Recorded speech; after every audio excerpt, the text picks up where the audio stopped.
টঙ্গীতে তুরাগ নদের ব্রিজ ভেঙে ট্রাক পানিতে, বিকল্প পথে চলতে অনুরোধ। গাজীপুরের টঙ্গীতে তুরাগ নদের উপর থাকা বেইলি ব্রিজটি ভেঙে ট্রাকসহ নদীতে পড়ে গেছে। ফলে ওই লেনে যান চলাচল আপাতত বন্ধ আছে। গাজীপুর মেট্রোপলিটন পুলিশ চলাচলকারীদের বিকল্প পথে চলতে অনুরোধ করেছেন। শনিবার ভোরে একটি ডাম্প ট্রাক বেইলি ব্রিজের মাঝে আসার পরেই তা ভেঙে তুরাগ নদে পড়ে যায়। এতে আহত হন ট্রাকের চালক ও সহকারী।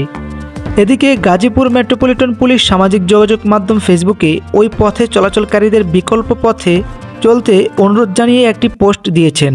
সেখানে বলা হয়েছে, সম্মানিত যাত্রীবৃন্দ, ঢাকা ময়মনসিংহ মহাসড়কের ময়মনসিংহমুখী টঙ্গীস্থ বেইলি ব্রিজটি আজ ভোরে ভেঙে গেছে। এ পথে চলাচলকারী সকল যাত্রী ও যানবাহনকে টঙ্গী ব্রিজ এড়িয়ে কামারপাড়া মুন্নিগেট বিকল্প সড়ক ব্যবহার করার জন্য অনুরোধ করা হলো। Dhaka desk, eagle TV.